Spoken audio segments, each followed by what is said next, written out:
Welcome to the Golden State Media Concepts, America's Still Beautiful podcast, a weekly news podcast covering all the top positive and uplifting news stories. Are you tired of the same old news? Are you sick of the seemingly endless political spin and negativity? We cover stories that will inspire, uplift, and remind you of the good in the world. Tune into the Golden State Media Concepts, America's Still Beautiful podcast to get all the great and positive news stories of today.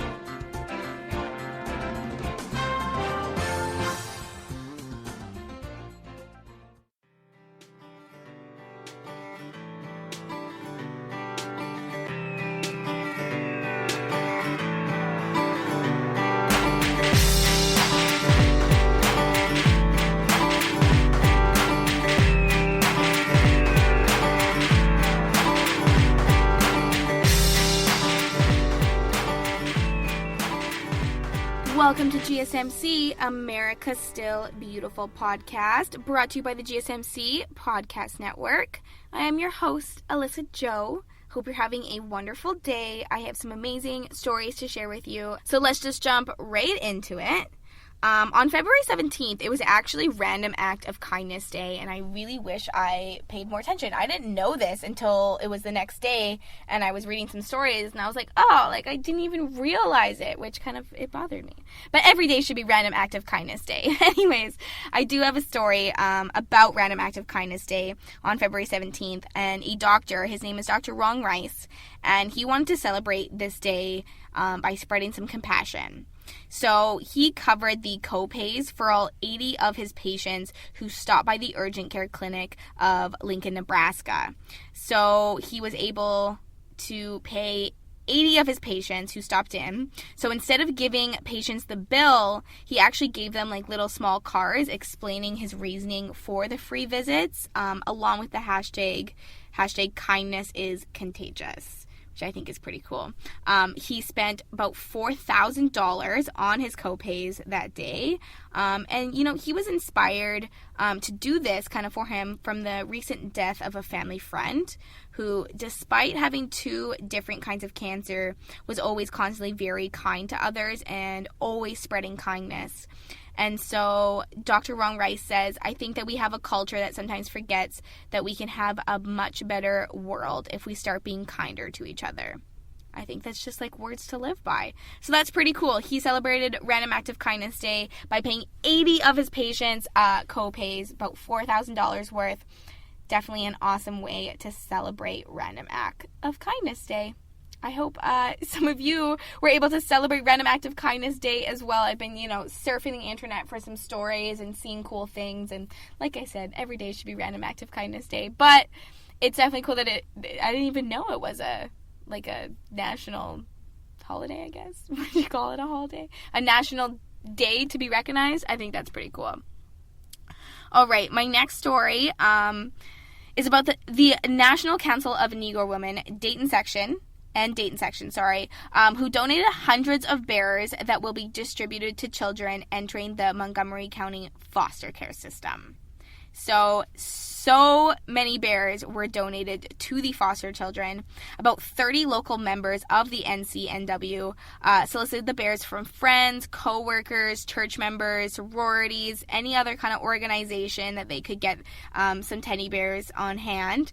They delivered over 300 bears to Montgomery County Children's Services just last week. And the group was also planning to deliver bears to the Dayton Children's Hospital and just like a few other kind of medic centers where there might be some foster children or just some children that need, an extra smile on their face. So in all, they actually will be delivering about 800 bears to children, most of them in the foster care system. The Montgomery County Commission President Judy Dodge says, a teddy bear may seem like a small thing, but it can be a tremendous comfort for children when they enter the foster care system. They are leaving what is familiar to them, often with little more than the clothes on their backs. The bears are a way of showing that somebody cares at a very scary time. I think giving the bears to the children does make a huge difference. She's right. Having that teddy bear, it's just a small thing, but it brings a tremendous amount of comfort for the children in such a terrifying time in their life.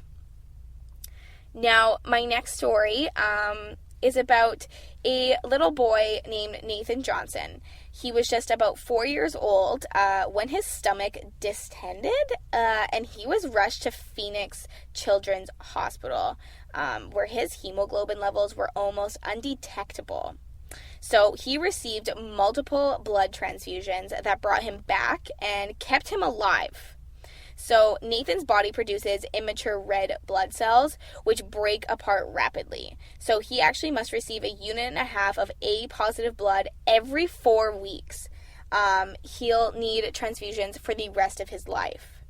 So through kind of this journey of them figuring all this out and all these blood transfusions, he had a bunch of blood donors, but he got to meet 14 of the people who donated him blood and who saved his life. He's now 5 years old, and particularly one girl that donated blood, her name is Janine O'Callahan, and she found out that the blood she donated provided a life-saving transfusion for that baby boy, for Nathan. And so the first blood transfusion that he received brought him back to life. The second kept him alive, and both were Janine's blood. So she kind of learned about this. Anyways, he got to meet 14 of the people. He has received blood from more than 80 donors, who has given over 1,000 times, 1,375 times, from all different age groups, ranging from 17 to 80 years old and living in 25 different cities. So he got to meet 14 of them, and he gave them a Valentine's Day card. So a little background story about Janine is the day that she donated her first blood ever was on April 19th, 1995. And that was the same day that a truck filled with explosives rocked a federal building in Oklahoma City, which killed 168 people, including 19 children, and injuring more than 500. This was the very first day she ever donated blood, and she just thought, I am meant to be here, I am meant to help, and this is what I'm going to do. So now she has donated blood 54 times. I think that is such a amazing act of kindness to donate blood, because it saves more lives than we actually realize. Speaking of saving lives, my next story is about a bystander who helped save a man from drowning after a powered parasailing craft crashed into an icy lake, which critically injured the man. So this is in Michigan, in Van Buren County, at Ackley Lake. That's where the crash happened. And Van Buren County Sheriff's deputy says that a witness saw the parasailing unit in the air and heard the motor begin to struggle at an altitude of about 100 to 200 feet. It wasn't clear if he saw the person actually fall, but he knew that there was kind of going to be a crash, that it was coming down. So the bystander went to investigate and found the parasailing man had crashed at the east end of Ackley Lake. So the lake had ice on it, but the crash caused the ice to break. And the bystander jumped into the lake and lifted the parasailing man's head out of the water. Police estimated he may have been underwater for 5 to 10 minutes by the time that this bystander actually got there to save him. The parasailing man soon, kind of gasped for air as he got out. And police say that the bystander could not get the victim out of the water because of his heavy, wet clothing, and he was strapped into a bunch of the gear. But he was able to call 911, and rescuers soon came and arrived. Police were told that the victim was in critical but stable condition the next day, so it looks like he's going to make it thanks to this bystander who jumped out of his way. Good thing he was there and saw this happen, because being underwater for 5 to 10 minutes in that freezing cold, oh my gosh. So that man is very lucky, and that innocent bystander that just kind of saw it all happen is being praised for, his heroism.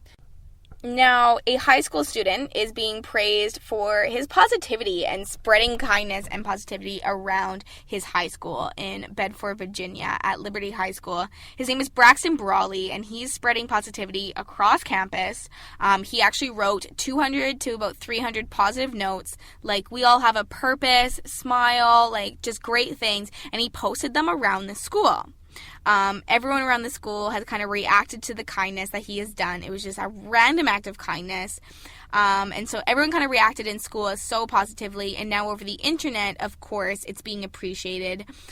He says, I've had people message me on social media just saying thank you. I've had people tell me that they've had rough days, and when they read the sticky notes around campus, it brightens them up. Some people are taking them off the wall and taking them home with them. I think that's so great, and this random act of kindness has kind of, spiraled into a ripple effect. Now other students are joining him in his effort to make Liberty High School a place of smiles and positivity. He says, and I just tell them to connect with their feelings and jot them down on sticky notes and put them everywhere they can. And people will start to realize and they'll start to feel how I feel. So he really hopes that in the end, all of his small notes of kindness will spark a big wave of positivity. And it's always a ripple effect. You do one random act of kindness, you spread some kindness, and it just continues to go. But yeah, he's being praised for his positivity around campus. It's blown up on the internet, of course. But I just think it's so cool. Every little random act of kindness, just like sticky notes, makes a huge difference. All right, it's time for the break, but don't go anywhere. When we get back, I have some more great feel-good stories to share with you. The GSMC Life and Happiness podcast takes you on a journey of exploration. We'll discuss tried and true methods alongside the latest trends of how to best live your life to its fullest and happiest. From psychology to meditation, science to self-help books, the GSMC Life and Happiness podcast will help you to discover what makes you happy and how you can live life being the best you possible. Download the GSMC Life and Happiness podcast on iTunes, Stitcher, SoundCloud, Google Play, or anywhere you find podcasts. Just type GSMC in the search bar.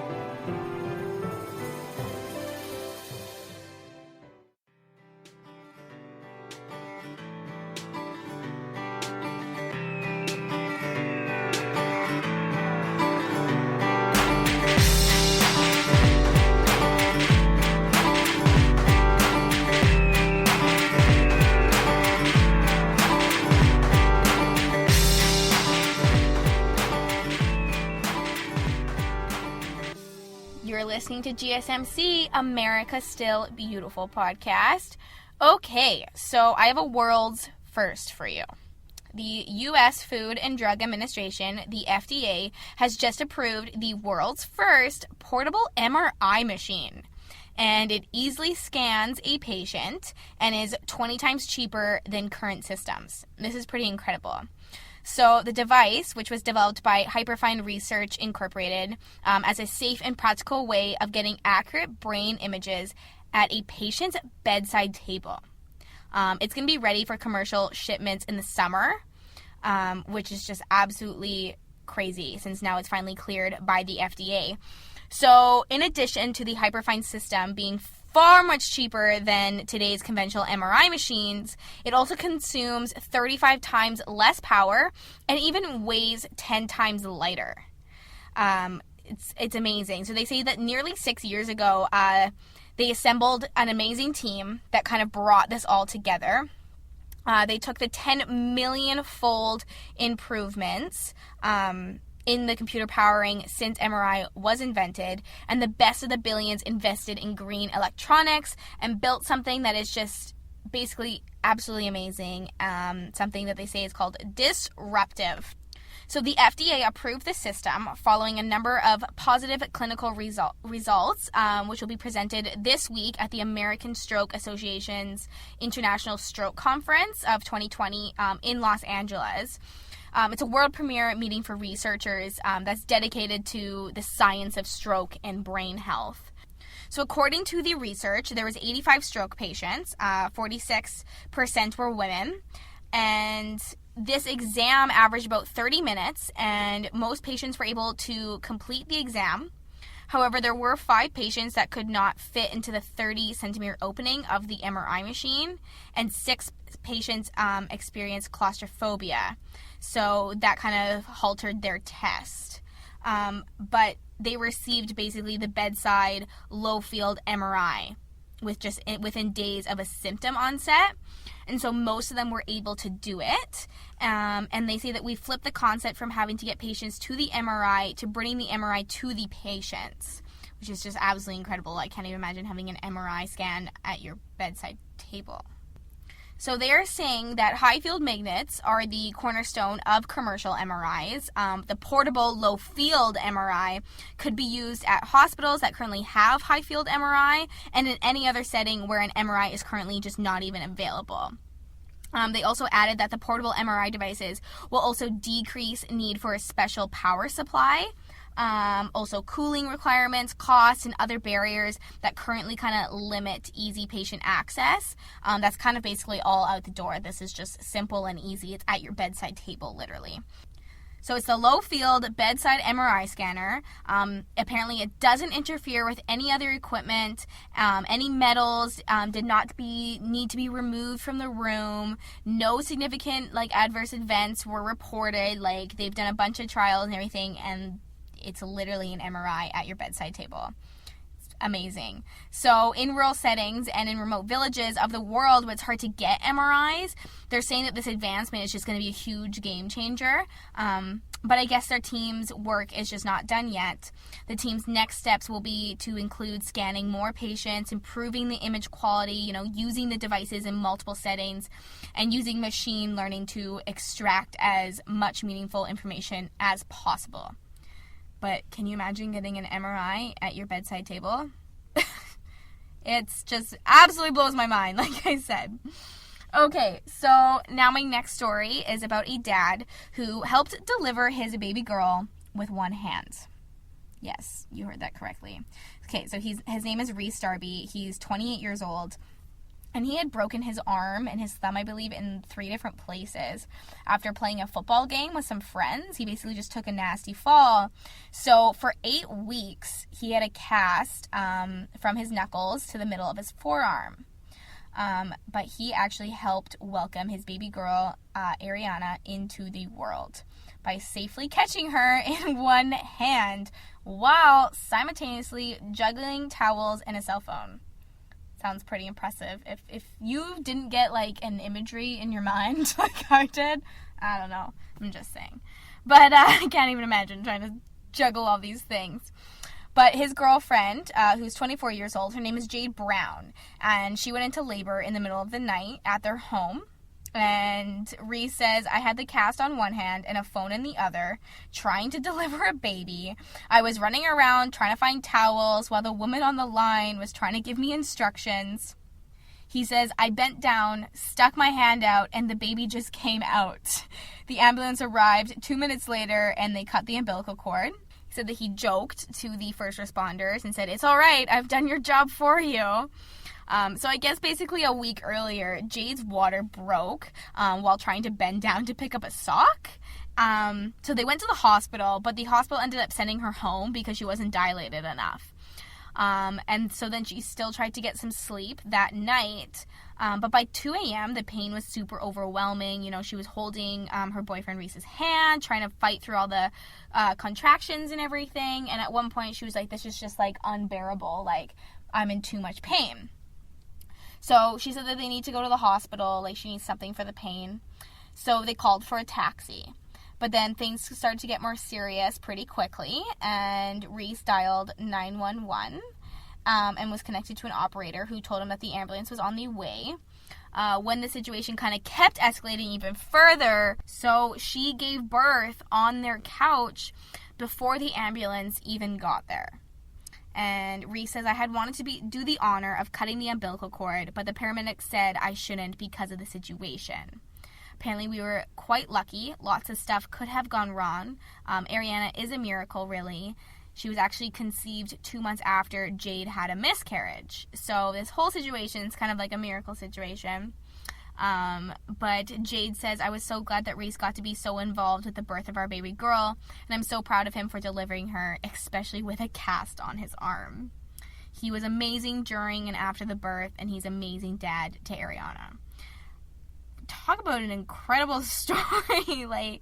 First of all, helping to deliver your baby girl, amazing. doing it with one hand with like a cast on your arm, it's like a whole nother level. It's crazy. So I thought that was kind of a cool, unique story. But now my next story is about a dynamic duo who you may have heard of, because this dynamic duo is stealing hearts all over social media. I just had to talk about it. I've seen it all over social media. I've had people come up to me and talk to me about it because it's pretty cute. It's about a dynamic duo and their sweet friendship that basically went viral. So it's about a pigeon and a chihuahua. Herman, who is the pigeon, was rescued from a car dealership in Hilton, New York about 1 year ago. The hapless bird, which turned out to be suffering from some neurological condition, had been found sitting on the pavement for 3 days before his rescuers realized he was unable to fly.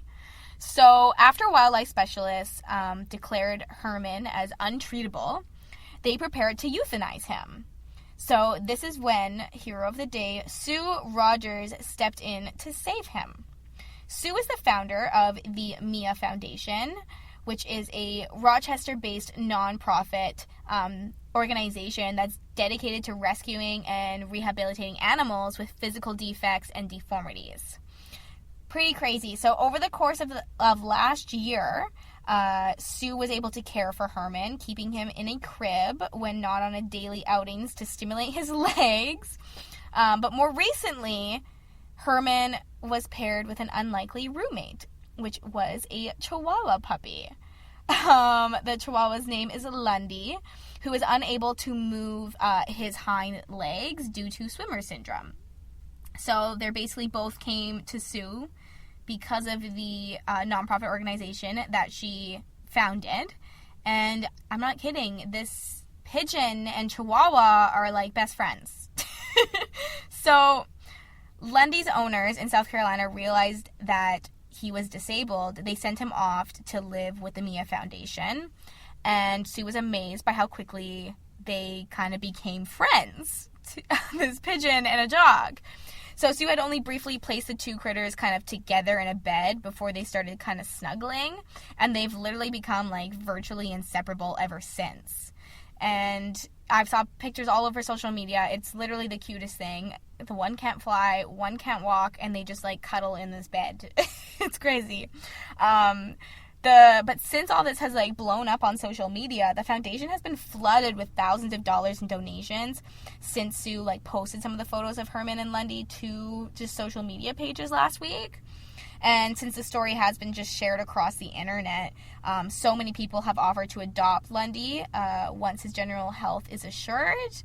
But Sue says that she just has no idea how she will be able to separate the pup from Herman, the pigeon. What an interesting thing to have to deal with, separating a Chihuahua and a pigeon.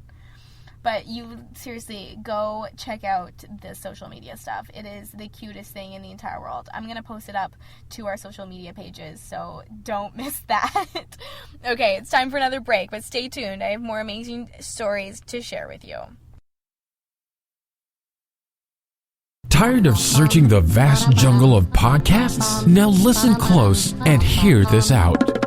There's a podcast network that covers just about everything that you've been searching. Hey! The Golden State Media Concepts Podcast Network is here. Nothing less than a podcast bliss with endless hours of podcast coverage. From news, sports, music, fashion, cooking, entertainment, fantasy, football, and so much more. So stop lurking around and go straight out to the Golden State Media Concepts Podcast Network. Guaranteed to fill that podcast itch. Whatever it may be. Visit us at www.gsmcpodcast.com. Follow us on Facebook and Twitter, and download us on iTunes, SoundCloud, and Google Play.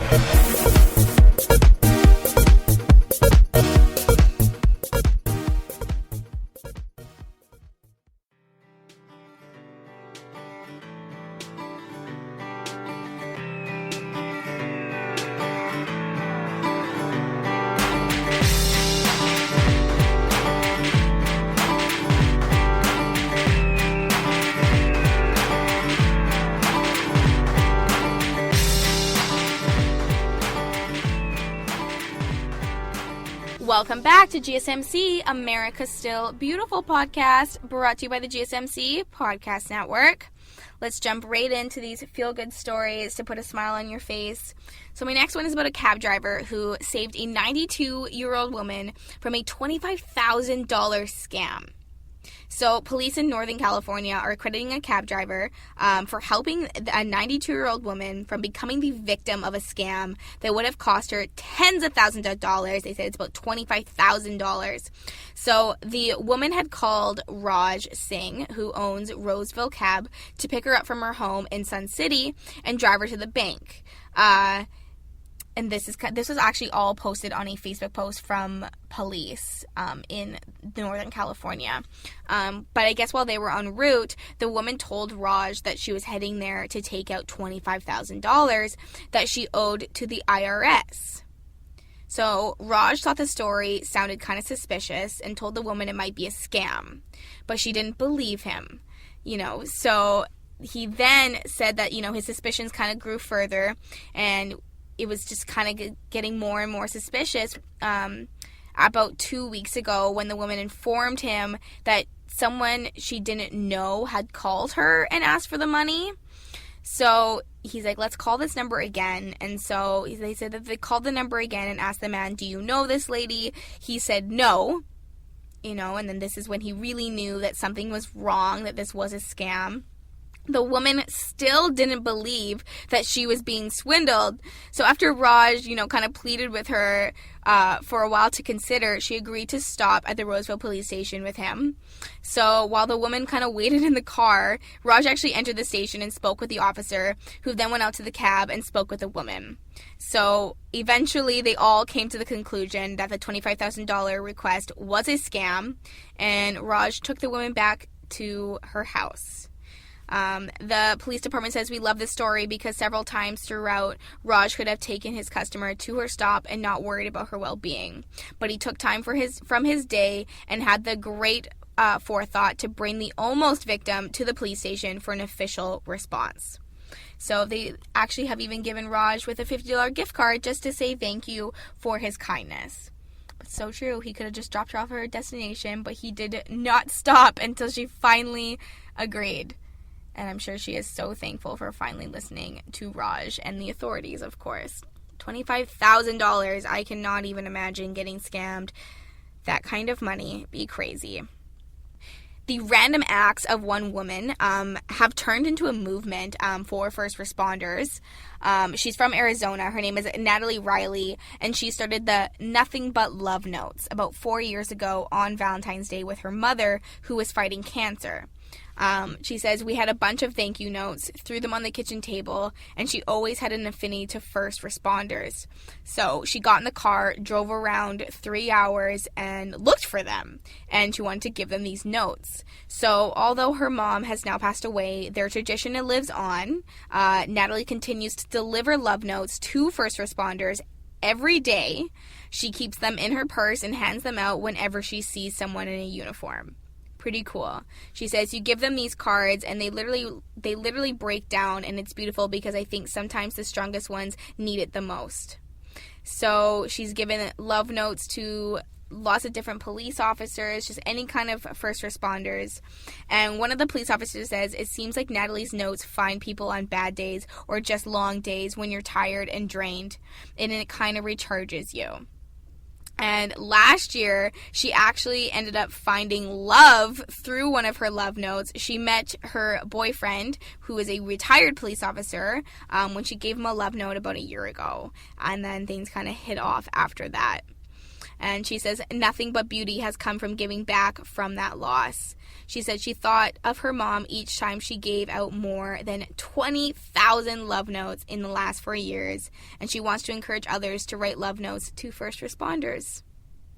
You're right, sometimes the toughest ones need it the most. So yeah, she kind of started a little movement with her love notes, and it's cool just to see that. It's a good idea just to keep, positive notes in your purse and just hand them out whenever you feel like you should.